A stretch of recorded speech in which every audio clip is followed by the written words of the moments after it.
Okay, so let's get into it. We're doing a deep dive today, and we're turning our attention to chapter 20 of the book of Matthew. Hmm. Our mission really is to explore the key stories, the teachings presented here, Hmm. kind of digging into the text to, pull out the important nuggets of knowledge and insight this chapter offers. Right.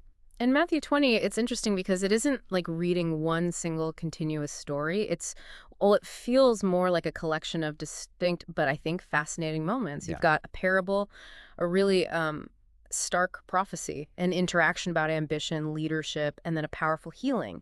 So our goal is sort of to navigate these different parts and see how they challenge or maybe deepen our understanding of things like the kingdom of heaven, leadership, suffering, and faith. Absolutely. And the chapter, well, it kicks off with one of those parables that just kind of grabs you and makes you rethink things a bit. The Definitely. story of the landowner and the vineyard workers. Right. So picture this. You've got a landowner, goes out super early, like 6 a.m., to hire workers for his vineyard. And he agrees to pay them a denarius for the day. And a denarius, that was pretty standard back then, like a normal day's wage for a laborer. Seems fair. Exactly. Standard labor contract, nothing unusual there. But then the landowner goes out again at the third hour, so 9 a.m., then the sixth hour, midday, the ninth hour, 3 p.m., and even, get this, the 11th hour. Wow, that's late, like 5 p.m., just an hour before quitting time. Yeah, just 1 hour left. And he hires more workers. These last guys were just, standing around. I hadn't found work all day. Okay, so you've got this mix, people working the full day, some working half, some just that final hour. How does he sort out the pay? This is where it gets really interesting. And for some people, maybe a little frustrating. Mm. When it's time to pay up at the end of the day, he tells his foreman, start with the last guys hired. The ones who only work the hour. Yes, and those guys. They each get a full denarius. Wait, hang on. The full day's wage. The same amount the first workers agreed to for the whole day's work. Precisely, the exact same amount. So, naturally, when the workers who'd been there since sunrise, sweating it out all day, came up, Hmm. they saw this and they fully expected, reasonably, you might say, to get significantly more. Makes sense. But they also received just one denarius each. Okay, yeah, I can almost hear the grumbling from here. I mean, the text even says it. These men who were hired last worked only 1 hour, and you have made them equal to us who have borne the burden of the work and the heat of the day. That just feels instinctively unfair, doesn't it? To our human sense of earning things. It completely flies in the face of our typical, meritocracy model. You work more, you endure more, you should get paid more.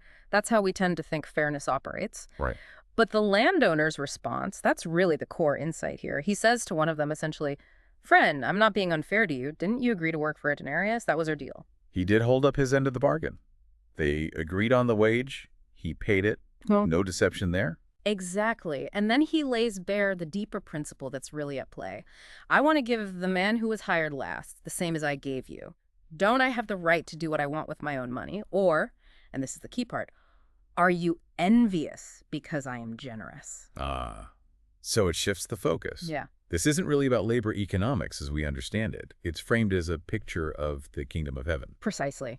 It's challenging that idea that divine reward or grace is strictly earned based on how much sweat equity we put in, how long we've been at it. It's more about the landowners, or by analogy, God's radical generosity. Right. A generosity that goes beyond just calculating merit. Exactly. A generosity that can lift the last, the ones who came late or had less opportunity, up to be equal with the first in terms of the gift received, not the wage earned. And that famous punchline, so the last will be first and the first will be last, it isn't just about flipping status. It's pointing to a whole different way of thinking about value and reward in this different kind of economy. That's a really thought-provoking idea. Maybe even, a bit uncomfortable to just sit with. And then the chapter immediately shifts gears, quite dramatically, actually. It does. Jesus takes his 12 closest followers aside. They're heading towards Jerusalem, and he gives them this prophecy that is just incredibly heavy. It really is. And he's very specific, isn't he? He lays out exactly what's coming. He says, basically, look, we're going up to Jerusalem, and the Son of Man will be betrayed. The Son of Man, that's that title Jesus often used for himself, right? Points to his humanity, but also his unique role. Correct. And he continues, saying he'll be betrayed to the chief priests and the teachers of the law. They'll condemn him to death, And then they'll turn him over to the Gentiles. The Romans, the occupying power at the time. Yes, to be Yeah. mocked and flogged and crucified. I mean, that's a gruesome, incredibly detailed prediction of suffering and execution. It leaves absolutely nothing to the imagination about how awful it's going to be. The mockery, the torture, the public execution. But it's crucial, absolutely crucial, to remember the end of that prediction. He doesn't stop there. He adds, on the third day, he will be raised to life. Right, right. The suffering and death, however terrible, are not the final word in his plan. Still, just imagine hearing that as one of the disciples. You're walking with him towards Jerusalem, maybe thinking this is where the kingdom triumphs, and he lays this out. It must have been completely disorienting. Utterly. And what happens immediately after he delivers this incredibly serious, sobering prophecy just highlights how much the disciples were still, well, thinking in very earthly terms, focused on position and power. Ah, yes. Enter the mother of James and John, Zebedee's wife. Exactly. She comes up with her two sons, kneels down, and right after Jesus has finished talking about betrayal, torture, and crucifixion, she asks for the ultimate favor. What does she ask? Basically, grant that one of these two sons of mine may sit at your right and the other at your left in your kingdom. Wow. She's asking for the seats of highest honor, the positions of ultimate authority next to him, like the prime spots. That feels incredibly jarringly out of sync with the suffering Jesus just described. It really does. He's talking about dying a horrific death, and they're seemingly focused on who gets the best seats in the administration. So how does Jesus respond? Well, his response is very telling. He says directly to the sons, James and John, "You don't know what you are asking." Then he immediately connects their request back to his own suffering. Can you drink the cup I'm going to drink? The cup often symbolizing suffering or a difficult destiny. Precisely. And they, perhaps a bit overconfidently, say, we can. Jesus acknowledges they will indeed share in suffering in some way. They will drink his cup. But he makes it clear that assigning those top positions, the right and left-hand seats, well, that isn't his to just hand out arbitrarily. They are prepared by his Father. Okay. And of course, when the other 10 disciples catch wind of this rather bold maneuver by James and John and their mom, they're not happy. No, the text says they were indignant. You can almost picture the eye rolling and the muttering under their breath. Sibling rivalry meets political jockeying. Yeah. And this whole scene, this whole awkward request and the reaction, it perfectly sets up a really pivotal teaching moment, doesn't it? Absolutely. Because the disciples are clearly wrestling with ambition, with hierarchical thinking, just like people do in, well, pretty much any structure or organization. Totally relatable. So Jesus brings them all together, and he directly contrasts the way the world usually operates specifically. He mentions how Gentile rulers lord it over people and how their high officials exercise authority over them. Right, the top-down power structure we're all familiar with. He contrasts that with how things are supposed to be among his followers. And what's fascinating here, really revolutionary, is how he completely redefines greatness and leadership. He just flips the conventional pyramid upside down. He says, instead, whoever wants to become great among you must be your servant. Servant leadership. And whoever wants to be first must be your slave. It's taking it to the absolute extreme. It's not about climbing the ladder so you can be served by others. No, it's about descending the ladder to serve others. Yes, Okay. exactly. And he provides his own life as the ultimate example, the model for this. Just as the Son of Man did not come to be served, but to serve, and to give his life as a ransom for many. A ransom. That word implies paying a price to set someone free, right? Correct. He links his service directly to his impending death. That ultimate act of self-giving service is what brings freedom to many. So this isn't just, a nice management technique he's suggesting. It's a radical, sacrificial way of living and leading rooted in his own mission. Wow. Okay, so from these really weighty teachings on divine generosity, suffering, and this countercultural leadership, the chapter moves again. It shifts to a different kind of scene as Jesus and his followers are leaving the city of Jericho. Yes, that's right. They're leaving Jericho. There's a large crowd following them as usual, and sitting there by the side of the road are two blind men. And when they hear that it's Jesus passing by, they just start crying out loudly, "Lord, Son of David, have mercy on us." And that title, Son of David, that's significant. It was a title linking Jesus to the royal line of King David, often understood as a messianic title.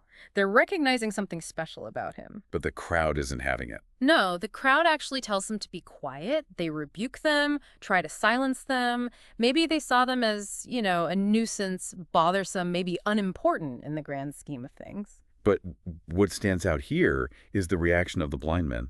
They don't just quiet down. Not at all. Their persistence is remarkable. They don't get discouraged by the crowd. The text says they shout even louder. Their need, their desperation, it just overrides the social pressure, the crowd's attempts to shut them up. They are absolutely determined to get Jesus' attention. And it works. Jesus stops. Despite the crowd, despite whatever else is going on around him, he stops and calls them over. And he asks them a question. It might seem obvious, but it feels significant. What do you want me to do for you? Yeah, it's like he's inviting them to articulate their deepest need, to exercise their faith actively by asking. It's not just assuming. And they give a very simple, direct answer. Lord, we want our sight. And Jesus, the text specifically notes he had compassion on them.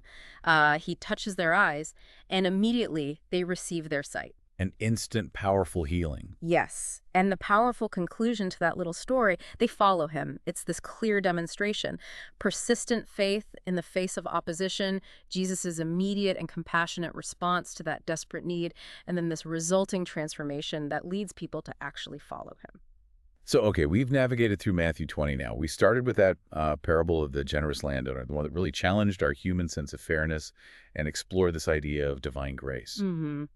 Then we move to Jesus' incredibly specific and difficult prophecy of his own suffering, his betrayal, his death, but also alongside the promise of resurrection. And we saw how that heavy prophecy immediately preceded the disciples, or their mothers, request for status, which then led straight into Jesus' radical redefinition of greatness and leadership. Leadership through humble, self-sacrificial service, like giving his life as a ransom. Right. And finally, we ended with that powerful scene outside Jericho where the two blind men showed such persistent faith, despite the crowd trying to silence them. And they met Jesus' compassionate power, received their sight, and the result was they followed him. Yeah. What's really fascinating, I think, is how these seemingly distinct events and teachings are all woven together in just this one chapter. They offer such a complex, picture-challenging economic ideas, delving into the nature of suffering, completely redefining power, and celebrating this persistent, determined faith. It's a really dense but incredibly rewarding chapter to spend time with. Absolutely. There is so much packed in there to think about. So maybe for you listening, here's something to consider. How do these different narratives we've explored in Matthew 20, the generous landowner, the suffering son of man, the servant leader, and those persistent blind men, how did they collectively challenge your own understanding of fairness or ambition or power or even faith? What stands out to you most from this particular deep dive?